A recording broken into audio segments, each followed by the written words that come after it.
días. Buen día. Bueno, pues vamos a informar este viernes. Aprovecho para comentarles que vamos a llevar a cabo el domingo una gira por Oaxaca después de la ceremonia del día 19 por la mañana para izar la bandera media asta para recordar a los fallecidos en el sismo de 1985. Voy a salir a Oaxaca y vamos a estar hasta el día siguiente, de modo que la reunión de seguridad y la conferencia se va a llevar a cabo en Oaxaca el lunes próximo. No va a haber aquí, es hasta el martes, vamos a regresar. También invitar a toda la gente, porque se va a llevar a cabo un simulacro para protegernos ante sismos. Esto va a ser el domingo en nuestras casas. Ya el día de hoy se va a dar mucho más información sobre este importante evento. No voy a tardar mucho el día de hoy con ustedes, por eso ya vamos a comenzar, porque tengo una participación mediante una teleconferencia con el presidente Biden y vamos a hablar sobre el tema del cambio climático. Va a ser como a las 8, de modo que nos vamos a ir ya en media hora, pero tenemos tiempo, para todo hay tiempo. De modo que iniciamos con Elizabeth, el quién es quién en las mentiras la semana. Buenos días a todas y todos. Los medios de comunicación, en ejercicio de su libertad de expresión, son libres de establecer la línea editorial y la oferta informativa que deseen brindar a sus audiencias. El enfoque y la jerarquización de los hechos por cada medio o periodista es lo que lo distingue del resto en competencia diaria por ganar la atención y la preferencia del público. Sin embargo, no se puede negar que hay medios cuyos contenidos defienden los intereses económicos de sus empresas y que privilegian las críticas, distorsionan la realidad y, cuando no, publican noticias que resultan falsas, con tal de demeritar el gobierno encabezado por el presidente Andrés Manuel López Obrador. En efecto, hay medios de comunicación que solo buscan perjudicar ante la opinión pública a este gobierno, ocultan los logros en los noticiarios diarios y en sus programas de análisis, la recuperación económica desde abajo y del empleo, el impacto positivo económico y social que desde ahora tienen obras como el Tren Maya, el Aeropuerto Internacional Felipe Ángeles y su contribución al desarrollo de México.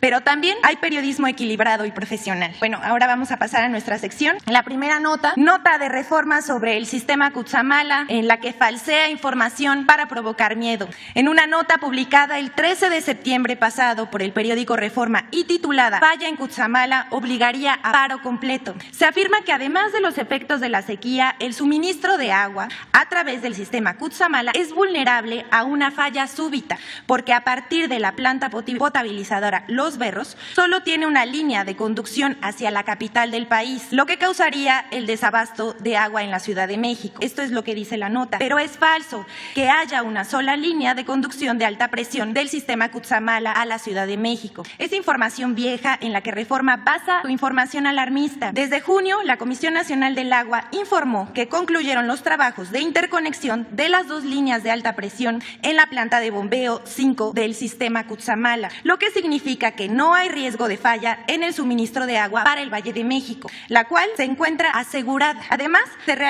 cuando se realicen labores de mantenimiento ya no hay cortes de agua, pues los trabajos se llevan a cabo sin afectar el suministro del vital líquido a la población. El 11 y 12 de junio se realizó un operativo de interconexión en las obras para restablecer por completo el suministro de agua potable en el bloque del Valle de México. Aquí está la información, el comunicado de prensa. El amarillismo busca crear una atmósfera de miedo y ansiedad entre la población. En este caso, al desinformar sobre el supuesto riesgo del abasto de agua en la capital del país y la zona conurbada, cuando no hay base para ello. Bueno, ahora vamos a presentar otra nota. Ahora presentamos una nota del diario Reforma sobre supuestos moches en la Comisión Reguladora de Energía, una denuncia que ya había sido desechada por falta de prueba. El 11 de septiembre, Reforma publica una nota titulada "Denuncian moches en la nueva Comisión Reguladora de Energía". Consigna que en una denuncia ya desechada por la autoridad se involucra a una comisionada y un excomisionado, quienes, dice el diario, fueron impuestos por el presidente Andrés Manuel López Obrador a pesar del rechazo del Senado. Según la nota, esos funcionarios presuntamente recibieron pagos de particulares por tramitar las solicitudes de permiso al Pleno del órgano regulador para su aprobación y agilizar permisos de estaciones de servicio. Esa información carece de verdad. La Comisión Reguladora de Energía informó a través de una carta aclaratoria que la queja fue atendida e investigada y que por falta de pruebas el órgano interno de control desechó la denuncia por ser improcedente. De igual modo, la Comisión Reguladora de Energía informa que 2 de los funcionarios mencionados en la nota periodística ya no laboran en la comisión desde hace 5 meses. Uno más se jubiló hace 10 meses. Solo precisar un detalle. Resulta que la denuncia no tiene base, puesto que los trámites para las solicitudes de permiso para las estaciones de servicio, cuando no son autorizadas, es por falta de documentación. Además, los permisos se aprueban por el órgano de gobierno, quienes hacen procesos de análisis y revisión profundos. Es decir, no los aprueba un comisionado en particular. Antes había mucha corrupción. Con la reforma energética entregaron concesiones a diestra y siniestra, permisos de importación para la instalación de gasolineras, para la introducción de combustibles, y era un desorden. Aquí presentamos, en la pantalla podemos ver los documentos que desmienten esa nota. Por último, vamos a presentar una nota falsa del Financiero de que el gobierno obligaría a las aerolíneas a operar en el Aeropuerto Internacional Felipe Ángeles. En una nota publicada por el periódico El Financiero el día 8 de septiembre, firmada por Aldo Munguía, asegura que si las aerolíneas no vuelan por iniciativa propia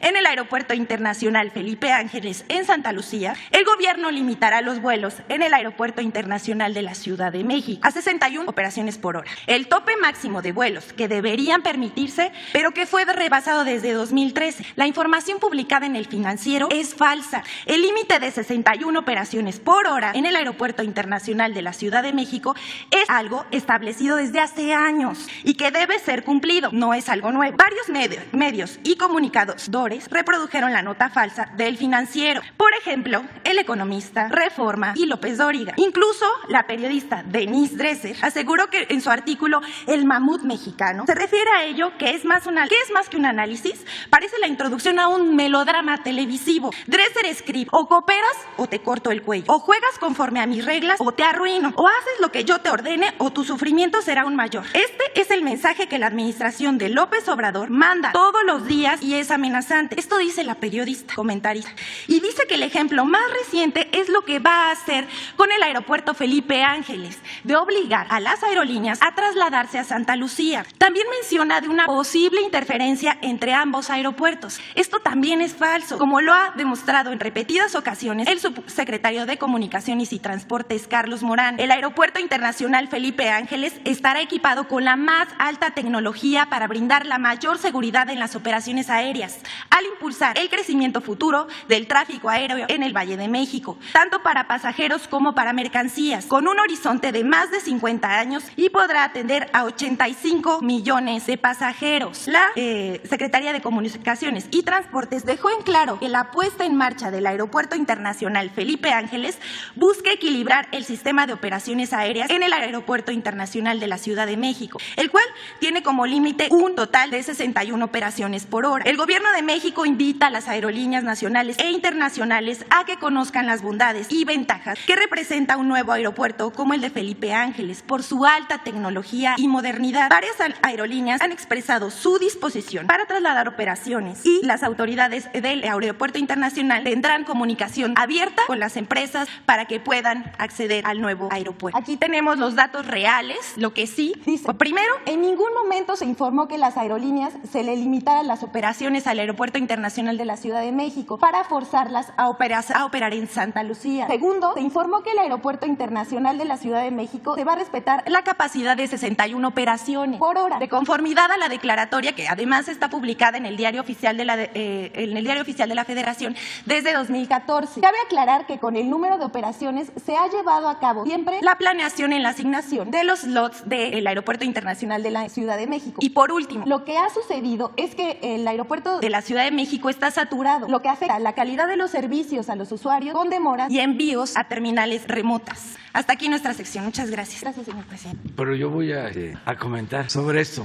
Uno, me gustaría que repitieras, porque es interesante lo que dice la señora Dresser. Fíjense esas cosas. Somos los verdugos. Vamos a escuchar. Esto es el Reforma, el Financiero, López Dóriga, todos los días. A ver, ¿cómo es?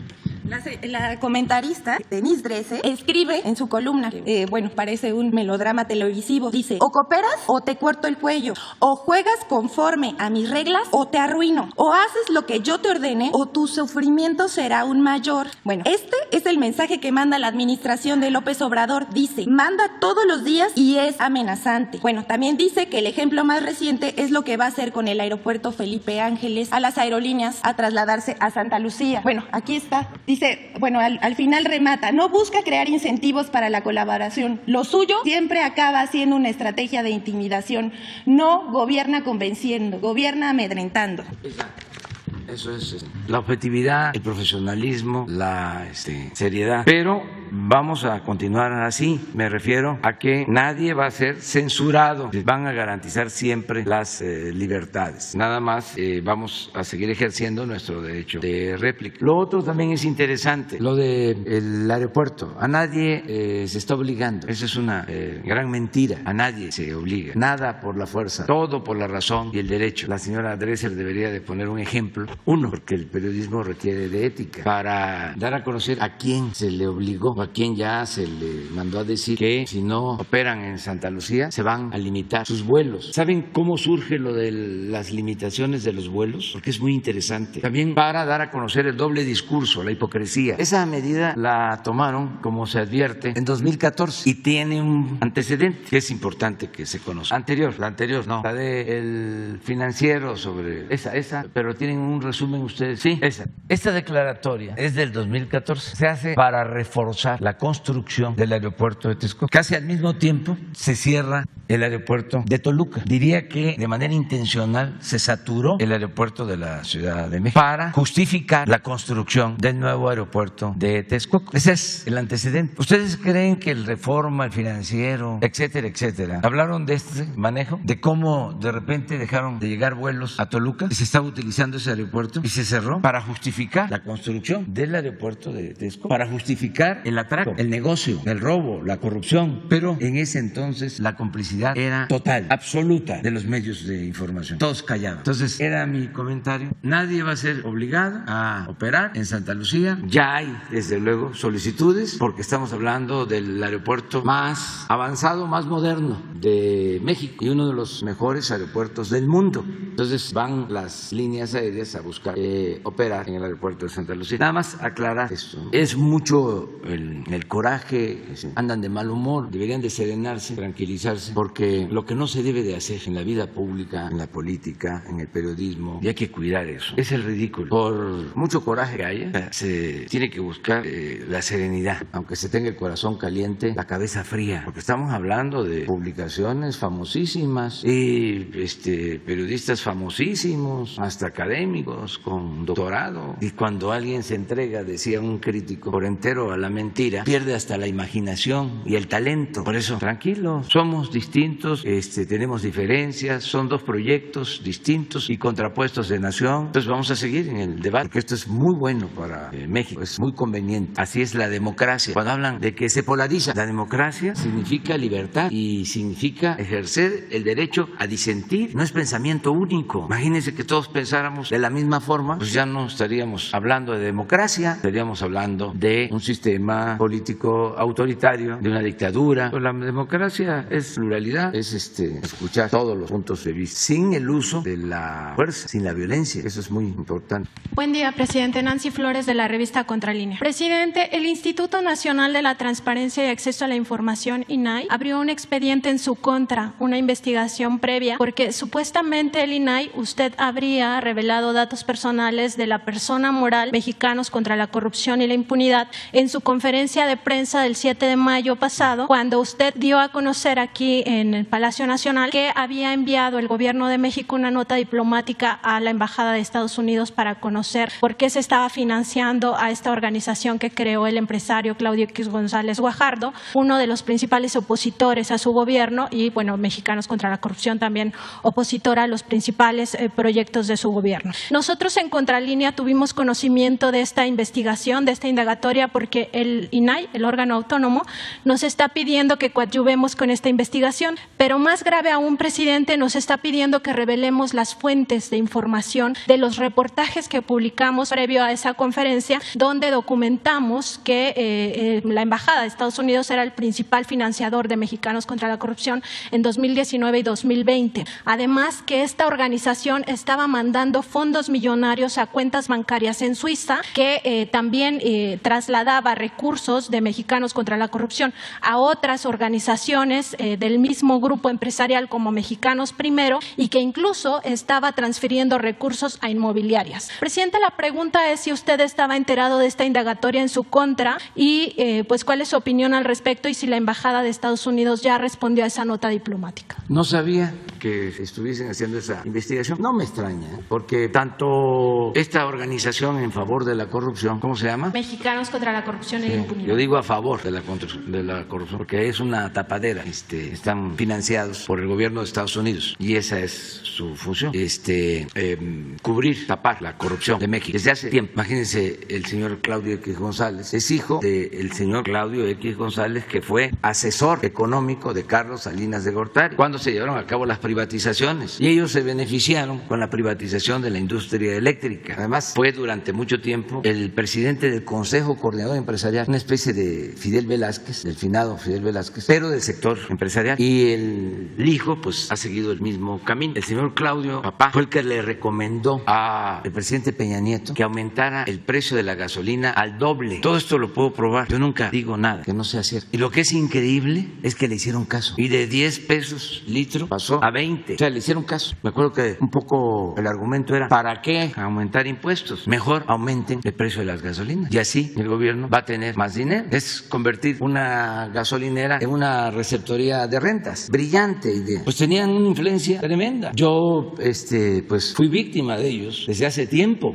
porque Claudio X González, papá, fue el que encabezó a todo el sector empresarial en el 2006 para llevar a cabo el fraude electoral cuando nos robaron la presidencia. Él era el presidente del Consejo Empresarial y era el que hacía las gestiones en Televisa para que soltaran la guerra sucia en contra nuestra. Y es interesante algo que supe, incluso creo que podría estar hasta publicado. Cuando estaba la campaña en 2006, él llegó a decir que o me vencían o podía suceder algo parecido a lo de Chile con Allende en 1973. Por eso hasta puedo decir que es mejor el hijo, que lo respeto a los dos, pero imagínense ese pensamiento tan retrógrado. Ahora que el hijo declara de que no va a participar su organización, y seguramente todos los partidos que unió en contra de nosotros, los partidos conservadores, que no van a participar en la revocación del mandato, pues recuerdo aquello. Entonces, ¿qué tan demócratas son? ¿Cómo quieren pues dirimir las diferencias? Si el mejor método es el método democrático. Cuando hay dos proyectos distintos, contrapuestos, ¿quién decide? El pueblo. No tenerle miedo al pueblo, y que el pueblo sea el soberano, no los grupos de intereses creados, no el extremismo. Entonces, cuando dice no vamos a participar, ¿en qué quedamos? ¿Qué no planteó de que había que participar para que nos ganaran la mayoría en la Cámara de Diputados? ¿Se acuerdan de la tacita? ¿O le quitamos la Cámara o nos va a quitar el país? ¿Yo qué les puedo quitar? Al contrario, hay gobiernos que dan y hay gobiernos que quitan. El gobierno que yo represento es un gobierno que da al pueblo, que no le quita nada a nadie. Pero ahora dice no,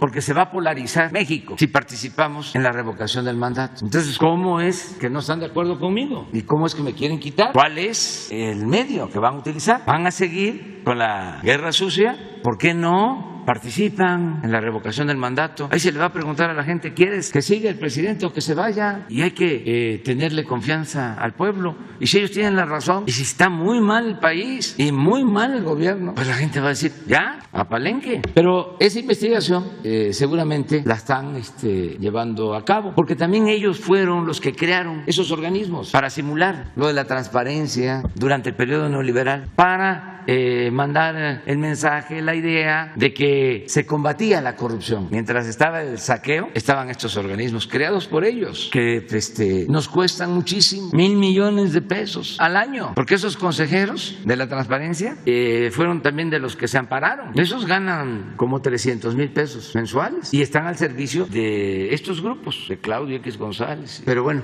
no es ningún invento el que el gobierno de Estados Unidos les está dando dinero. Nosotros nosotros enviamos una nota diplomática al gobierno de Estados Unidos para pedirles de que ya no estén financiando a estos grupos y que sean respetuosos de nuestra independencia. No nos han contestado todavía, pero vamos a seguir insistiendo. Y reciben también apoyo de organizaciones empresariales, financieras. Eso está aprobado. Nada más una pregunta. ¿Quién informó primero, ustedes o nosotros, sobre esto de que les entregaba dinero el gobierno de Estados Unidos? Nosotros publicamos un reportaje el 2 de mayo. El 6 de mayo vine a la conferencia mañanera a preguntarle sobre este tema. Usted me dijo que de comprobarse esto se enviaría una nota diplomática y al siguiente día, que es el día que están poniendo en su indagatoria, el 7 de mayo, usted dio a conocer aquí que se envió la nota diplomática. Pues si me lo preguntaste, yo te contesté y no te dije ninguna mentira. Además están todas las pruebas. Les debería dar vergüenza, pero bueno. Presidente, y en otro tema, seguimos en Contralínea investigando todo el tema de corrupción en los reclusorios, estos 8 contratos que usted también ha revelado aquí en la conferencia. Hemos encontrado ya más información en torno a cómo se dieron estos negocios, que el presidente Felipe Calderón directamente aprobó que se dieran estos contratos a 6 empresas que eran cómplices en su gobierno, y estas empresas, entre las que están Tradeco, GIA, Arendal, estas empresas vendieron esos contratos que se les habían asignado directamente. Se les habían asignado directamente porque supuestamente era un tema de seguridad nacional. Entonces hay un tema de defraudación, pero además hay un tema de ilegalidad en esta venta de contratos. También hemos documentado que toda esta corrupción, estos contratos que además están por 22 años, que son transeccionales, implican un gasto del erario de 300,000 millones, al cual ustedes ya lograron que se les baje el 15%. Sin embargo, presidente, pues son más de 200,000 millones de pesos los implicados en este gran fraude. Me parece que es uno de los fraudes más grandes que ha habido en la historia de México. La Fiscalía General de la República ya tiene abiertas indagatorias. Nosotros tuvimos acceso a estos documentos donde se observa que entre los funcionarios que están investigando pues está el propio Felipe Calderón, el exsecretario de Seguridad Genaro García Luna, también el exsecretario de Hacienda Ernesto Cordero, entre otros, y las propias empresas. La pregunta, presidente, es si no debería ya la Fiscalía General de la República citar al presidente, al expresidente Calderón, para que explique por qué permitió este gran fraude a la nación, y si el gobierno de México está colaborando en esas indagatorias de la Fiscalía General de la República, pues para que se documente este gran fraude a la nación que implica más de 200,000 millones de pesos. Miren, nosotros ya hablamos sobre este tema. Se logró un acuerdo de una disminución del 15%, como tú lo señalas. Sin embargo, se envió a la Fiscalía el expediente por una serie de irregularidades, por decir lo menos. Baste señalar que no hubo licitaciones, fueron asignaciones directas. Y estamos hablando de miles de millones de pesos. Por eso se envió. Va a ser la Fiscalía la que va a resolver. Pero quiero aclarar algo. Desde que tomé posición, sostuve que en el caso de los expresidentes, solo si existían expedientes de personas, de ciudadanos, si lo aprobaba la gente en una consulta, en mi opinión, se podía llevar a cabo el juicio contra los expresidentes. Que yo era partidario y soy partidario de que se vea hacia adelante. Porque el colmo, la verdad, es que luego de todo lo que hicieron en el periodo neoliberal, que es el periodo de más saqueo, de más robo que se haya registrado en la historia de México. Desde que llegaron los españoles empezó el saqueo. Bueno, con el tesoro de Moctezuma. Está probado que se lo robaron y se lo repartieron. Y le tocó más a los jefes de la invasión. Y luego 300 años de saqueo. Pero todo lo que se llevaron de oro y de plata a Europa en 3 siglos es el equivalente a lo que se extrae de oro y plata en la actualidad en 3 años. Saquearon muchísimo en el periodo neoliberal. Estamos hablando de 1983 a finales del 18. 36 años de saqueo. Aún así, yo considero que no debemos convertirlos en víctimas, porque es el colmo. Después de todo lo que hicieron, que no aceptan, que no reconocen, que no actúan con autocrítica, con humildad, de todo el daño que causaron, imagínense que pasen a sentirse perseguidos. Por nuestra parte, no es muy fuerte la venganza, y ningún expresidente de México va a ser perseguido por cuestiones políticas. No necesitamos de eso. Antes, para ganar legitimidad, 2 ejemplos. Salinas, como hubo fraude electoral, para ganar legitimidad, metió a la cárcel al dirigente del sindicato petrolero y tomó otras decisiones. Y este sí tiene pantalón. Aplausos. ¿Se acuerdan? ¿Y cómo terminó ese gobierno? Fue el gobierno de mayor corrupción. Es el sexenio en el que se profundizó más la desigualdad económica y social en nuestro país. Unos cuantos se hicieron inmensamente ricos porque saquearon, se quedaron con los bienes de la nación y del pueblo, y la mayoría se empobreció. Muchos de los problemas actuales vienen de eso, de esa monstruosa desigualdad económica y social, por esa actitud espectacular que se aplicó en el caso de Salinas. Y así en otros casos, lo espectacular. Vamos a detener al Chapo al mismo tiempo que tenían acuerdos, como está demostrado, para que también aplausos. No, eso es demagogia, politiquería. Nosotros vamos a pensar hacia adelante en la transformación de México. Ya me voy porque me están esperando. Nos vemos el lunes. Gracias. Dios, adiós.